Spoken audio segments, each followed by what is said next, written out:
Alright, you guys wanted it, you guys got it. I'm doing a ketogenic diet rant, right? Meow.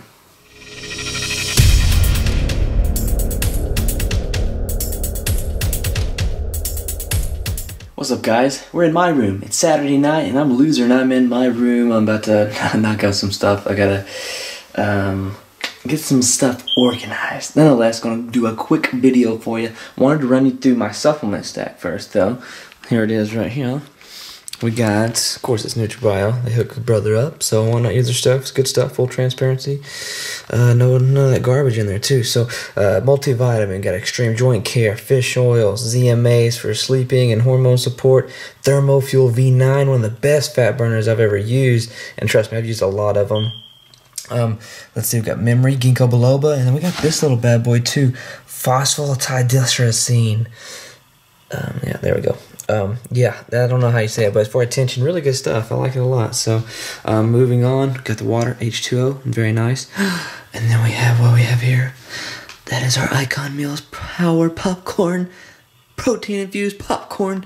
You gotta be kidding me, right? Nope. Not joking. And those are actually for people. I'm sending those out Monday, next Saturday night. And those are going out Monday to the contest winners on Snapchat and Instagram. So I do some contests from time to time, probably once a week. And go follow me on there because that's where I do the contest at. So you respond back to me on Instagram, the story, or the Snapchat. So they're listed right there. Go follow, and then we'll get going. So today I'm going to rant about ketogenic diets. Hope you got your mind right.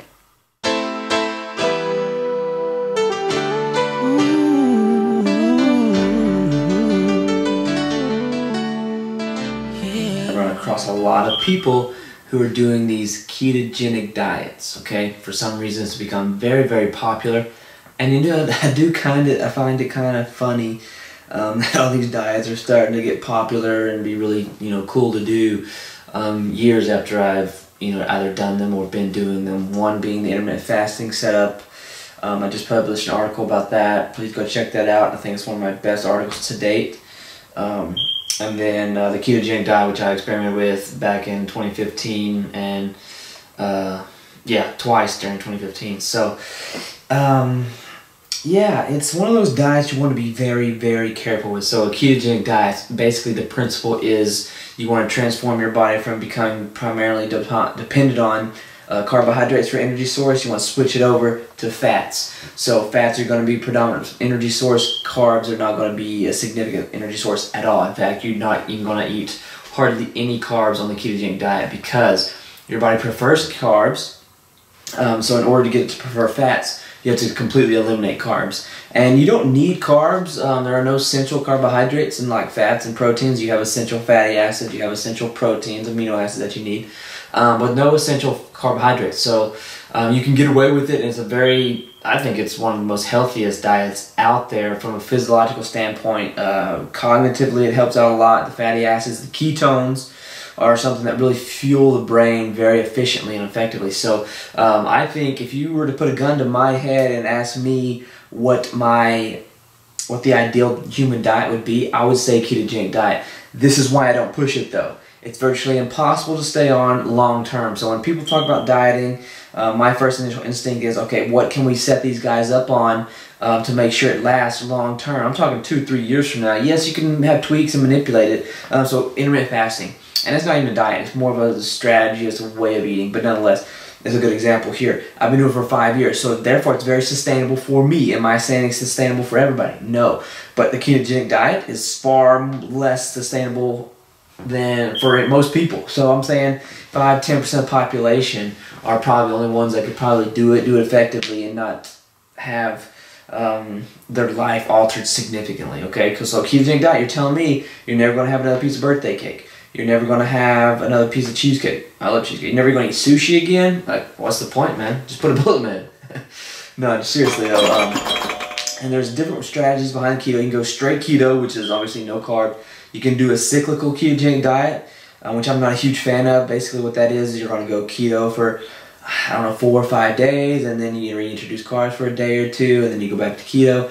I think that sets your body up very dangerously to be a fat storing machine, because then you get stuck in this point to where your body's halfway in between carbs, halfway in between fats, and it's very confusing. And when your body's confused like that, that's when you can store a lot of body fat, because on a ketogenic diet you have to eat a lot of fat because that's your fuel, that's your energy source. So when you combine carbs and fats, you're looking at the typical American diet, and that's why people are overweight, because they're eating an excess of carbs, an excess of fat, not enough protein, and then they're not active and they're just putting on tons of weight because just the way the body handles those things. So an excess of calories in general, whether it be from protein, carbs, fats, or all the above, you're going to gain weight. Okay, but it's just so much easier to gain weight and to eat more, eat a caloric surplus with carbs and fats, because remember, fats have 9 calories per gram, so that's more than double of fats or of protein and carbs. Okay, so you have to be cognizant of that. But the good thing about the ketogenic diet, a lot of people can diet on it successfully because fats do offer a lot more bang for your buck, calorically speaking. Like I said, 1 gram is going to equal 9 calories as compared to 4 in carbs and proteins. So you do stay full longer. If that helps you to diet and eat in a caloric deficit, by all means, I would do that. It was not good for me because I could eat an excessive amount of fats, right? I could eat just a ton amount of fats, so it was easier for me to get a caloric surplus, honestly, because when you're on a ketogenic diet, you can't afford to have your protein too high either, because the body has mechanisms to convert extra protein into carbohydrates, into sugars, through gluconeogenesis. That's basically the scientific process behind that. But and if you read my articles, I'm not convinced that's entirely true based on my own experiences, because I could never get blood sugar to rise with excess protein intake, whether it be from protein shakes, straight chicken, whatever the case is. So I never got it to rise significantly. So I'm still on the fence about that one. There's enough research out there to say you should probably think about it, but nonetheless, and it's a variable that I don't want to mess with. So mixing high-fat diets and carbs, not ideal, because you're going to set your body up for confusion. It really likes to be set. So to get into a state of ketosis, it takes anywhere from at the earliest probably 5 to 7 days, and then at the longest maybe 12 to 14. For me, I felt like it took roughly a little bit longer than most people. Probably took about a good 9 or 10 days to get fully into ketosis and start burning fats as fuel. And I actually did the blood ketones. If you're going to measure ketone levels, the urine sticks, the ones that you pee on, are not ideal. They just too much is excreted in your urine to get an adequate reading. The most adequate way to go is blood. So blood ketones, I would recommend you get a Precision Extra.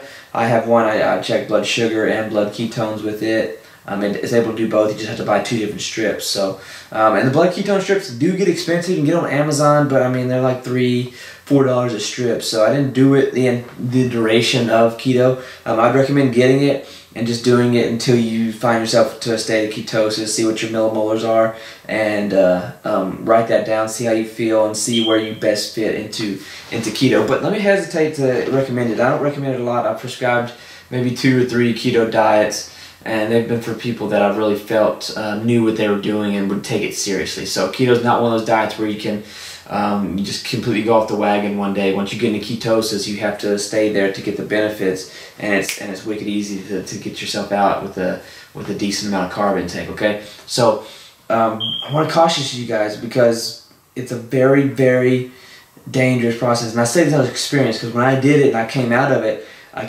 the exact wrong way you should. I just started eating a bunch of carbs. I gained a lot of weight, and I got to 190, like the fluffiest and nastiest I've ever felt in my entire life, and I hated myself. I really did. And it was because of the diet, because you cannot tell people they can't eat carbs. People love carbs, regardless of what it is. And carbs are not the enemy, guys. It's a caloric surplus is the enemy. If you're trying to lose weight, you got to be in a caloric deficit some way or another. And I don't want to get too much into the calorie counting. I want to stick to straight keto. But the reason why ketogenic diets work is because it allows you to stay into a caloric deficit a lot more efficiently, or easy maybe, because you stay full. So basically all you're eating is fats and protein. And like I said, fats pack a lot of caloric punch, as long as you eat the right ones. And that's the other thing I want to talk about at ketogenic diets, is the essential I mean, this is non-negotiable. You have to eat quality fats on keto because that's what your energy source is. If you're getting shitty trans fats and processed fats, that's not going to be good for inflammation levels. That's not going to be good for your brain health because your brain is actually made up of those essential fatty acids that you need, DHA, EPA, omega-6 fatty acids. That's what you need to fuel the brain, and especially on keto. So you have to get quality sources.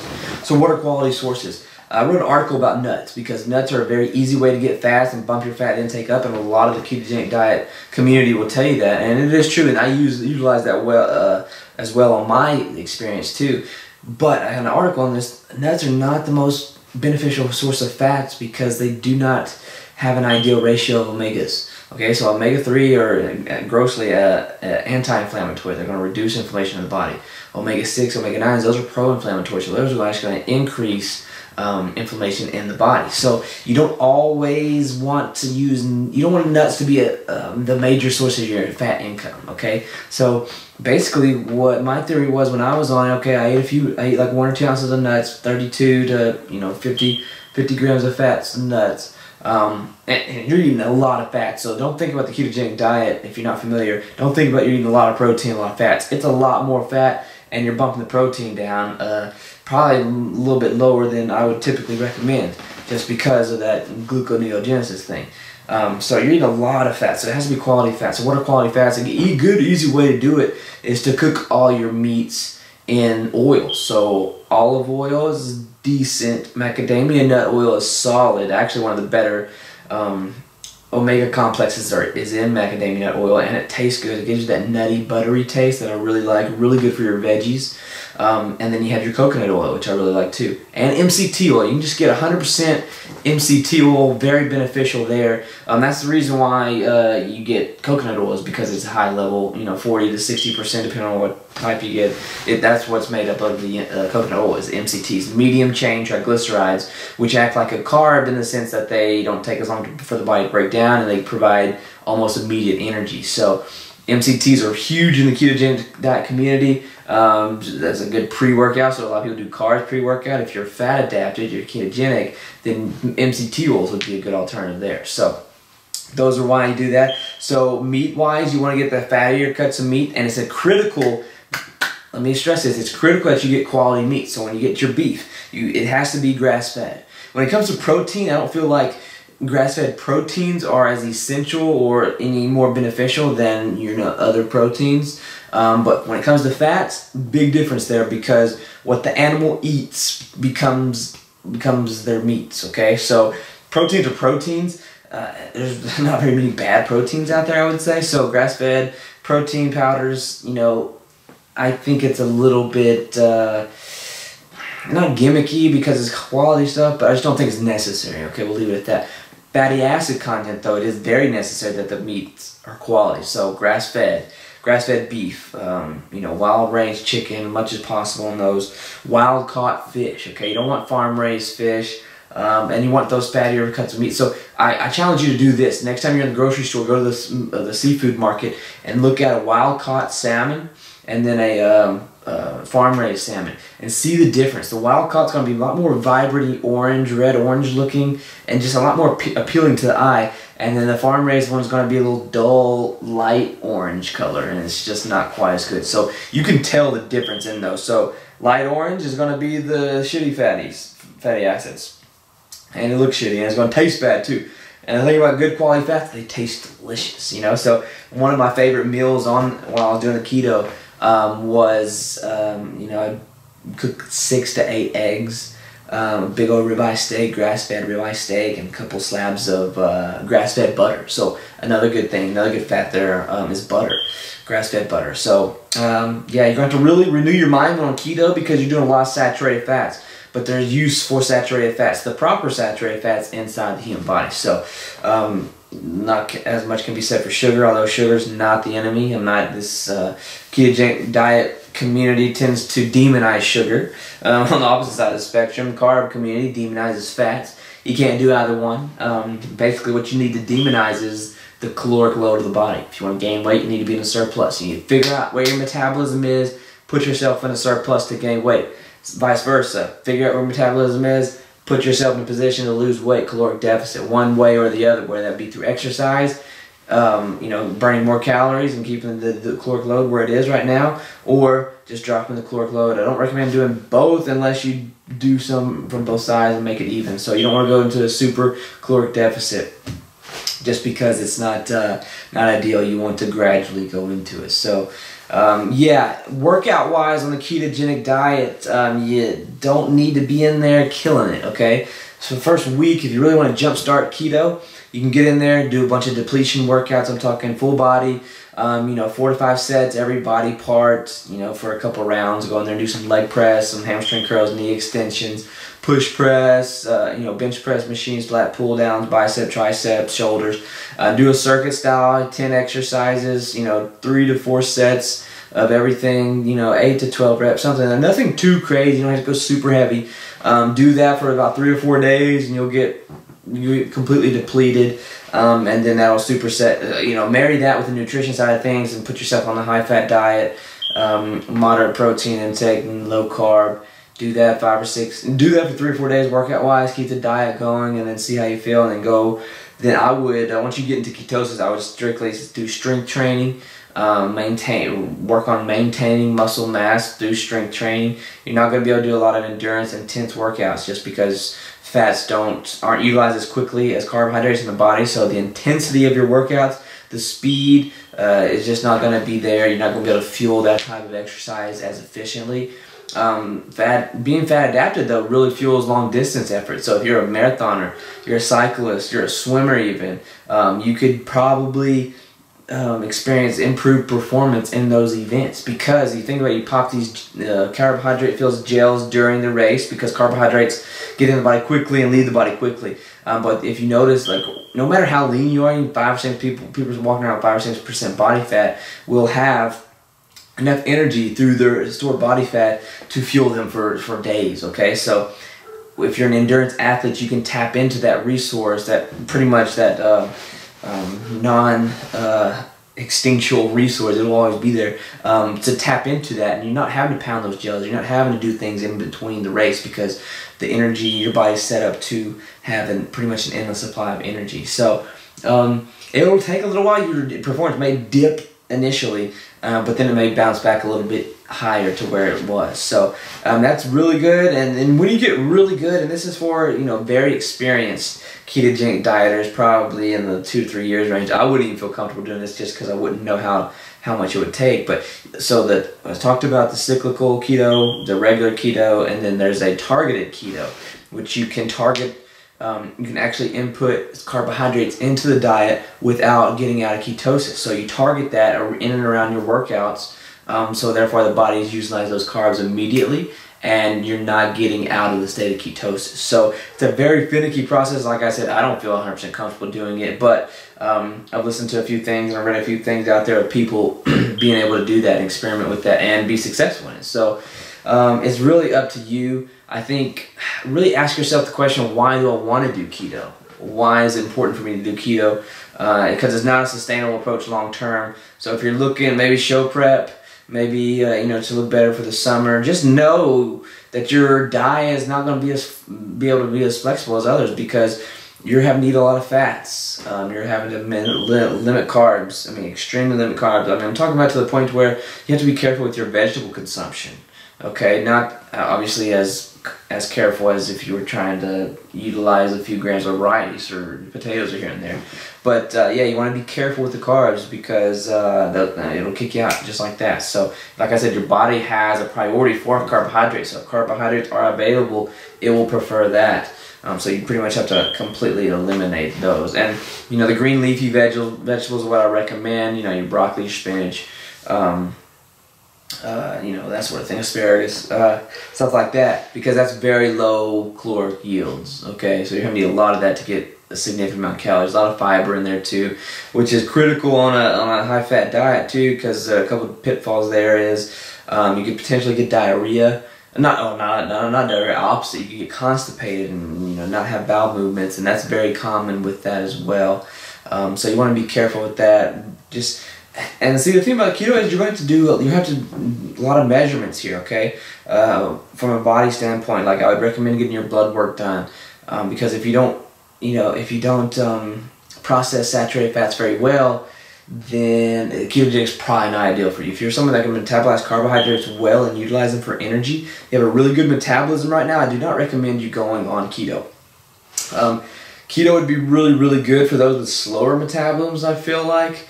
But I want to, put an asterisk with that and grant caution there, because if you do keto for a little while and you just say, fuck it, I want to go back to eating carbs, and you just immediately go back to eating carbs, you're going to pack on the weight very quickly. Because something that you guys probably don't know about me is my metabolism isn't as high as it should be for somebody my age. So I am very careful about the caloric intake and caloric load and stuff like that. So, and when I did the keto, I have a slow metabolism. So I did it, and I immediately jumped on a bunch of carbs and probably put on 15 pounds super fast. I'm talking, a month and a half, somewhere in there.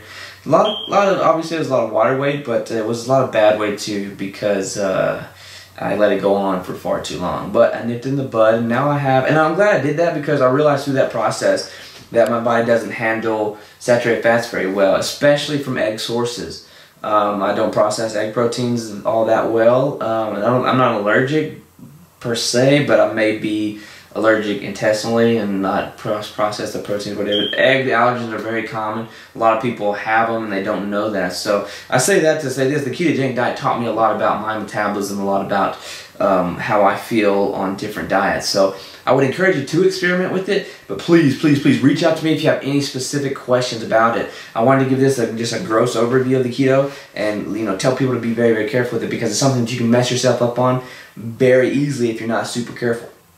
And I had so many people I've talked to at all these events and stuff. I had this product, it's just a sample bottle. It's 7-keto DHEA, which is a derivative of the actual DHEA hormone in the body. It just helps regulate, helps regulate DHEA and hormone levels, all that good stuff. I don't want to get into it here, but basically they saw it and they're like, "Oh, keto, I'm doing keto. What's this product?" It's like, it's not really specific to a ketogenic diet, but everybody associates that. So that's why I'm getting a lot of these questions, all these comments about keto. I'm doing keto.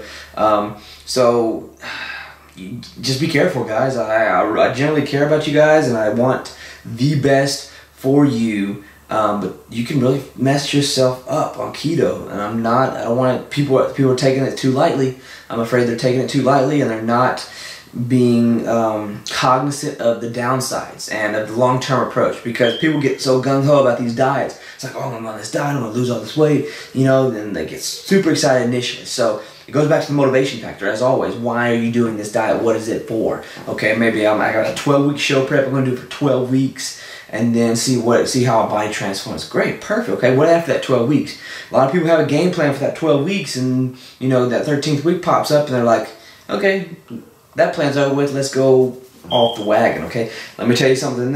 If you're on keto and you decide to go off the wagon and jump on a bunch of carbs, you can probably get away with a day or two, but that doesn't happen, especially in competitive athletes, bodybuilders and physique competitive athletics like that.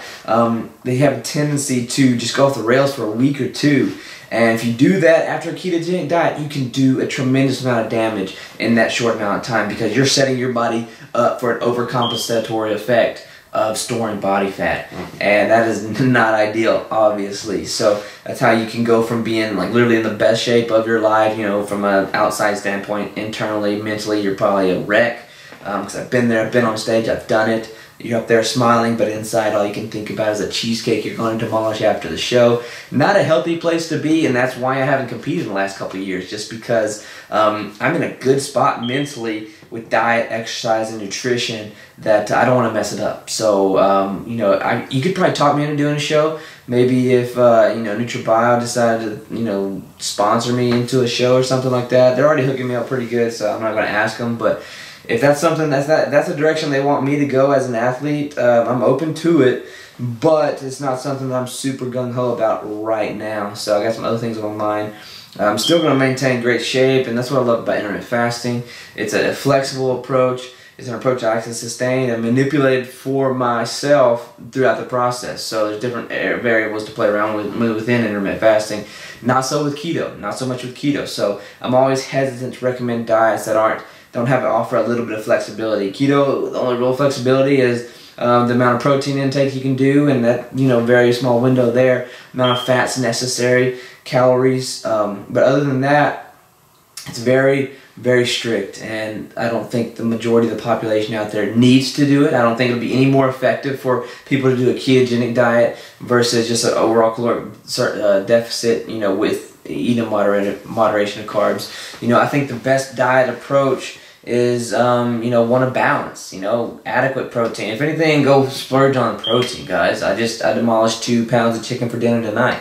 So protein is not going to make you fat as easily just because it's so much harder to get in a caloric surplus as carbs and fats do. So plus protein is necessary for every biological function in the body, not just a muscle building thing, but everything. Your eyelashes, your fingernails, your hair is all made of proteins. So you need it for a lot of different things. So even if you don't work out, protein is necessary. You know, I would say the one variable, if you don't work out, you need less carbs. You know, as a whole, and everybody's different. I hate giving out general advice. So reach out to me if you have specific questions about diet and that. I am taking on a few more clients right now, but ketogenic diet to be very, very careful with. Know the macro root nutrients, and check out those articles I wrote. Check out the fat ones, because that one's a very interesting one. Even if you're not on keto, I don't recommend using fats as a primary source of fat, or I'm sorry, nuts as a primary source of fats, just because of the omega ratio. So the American diet is typically very pro-inflammatory right now, just because the ratios are off. So we need to get those healthy fats to keep inflammation down in the body. You know, there's a healthy level of inflammation that we need. But most often than not, a lot of people are walking around with more inflammation. So, and that can be very easily taken care of with getting healthy fats. So those fish oils that I showed you at the beginning of this video, healthy fats, EPA, DHA, that sort of thing in there. So it's good to supplement with fish oils. Another good one would be CLAs, conjugated linoleic acid. Those will help metabolize some body fat, help you get lean. I've utilized that on show preps and throughout my dieting, you know, journeys. So those help out a lot too. So yeah, those are really good sources. But that's it. Ketogenic diet. Just be very, very careful, guys. It's not something to play with. It's something to be very, very, it's strict. So if you need help setting that up, check out those articles. I do a pretty good job in there. If you need a little bit more help, reach out to me, as always. But yeah, guys, just be careful with it. Stay relentless, and see you later.